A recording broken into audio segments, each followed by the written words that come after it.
কোনো একটা কাজে যদি আমরা ব্যর্থ হই তাহলে আমরা অন্যকে দোষারোপ করি। ওর জন্য আমার কাজটা কমপ্লিট হয়নি, ওর জন্য আমি বিয়েটা করতে পারিনি, ওর জন্য আমি সরকারি চাকরিটা পাইনি, ওর জন্য আমি পড়াশোনাটা করতে পারিনি, ওর জন্য আমার রিলেশনশিপটা নষ্ট হয়ে গিয়েছে। সবাইকে শুধু আমরা দোষারোপ করি, কিন্তু একবার ভেবে দেখেছেন কি এই ব্যর্থ হওয়া কাজগুলির পেছনে কার হাত থাকে? এখন বলবেন ওদের জন্যই তো আমাদের কাজটা হয়নি, কিন্তু না, আমরা কি এখন কখনো গভীরভাবে চিন্তা করে দেখেছি যে কাজটা কার জন্য ব্যর্থ হয়েছে?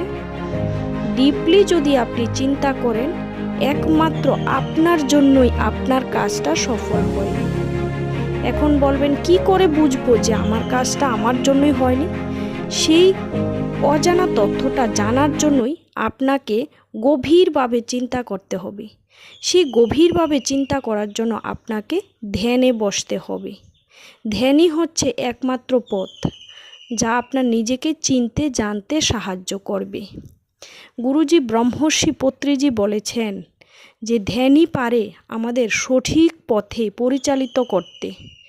ধ্যানে আসলেই আমরা বুঝতে পারবো, চিনতে পারবো যে আমি কে, আমার পরিচয় কি, বা আমার কি কোনো কাজে ভুল ছিল।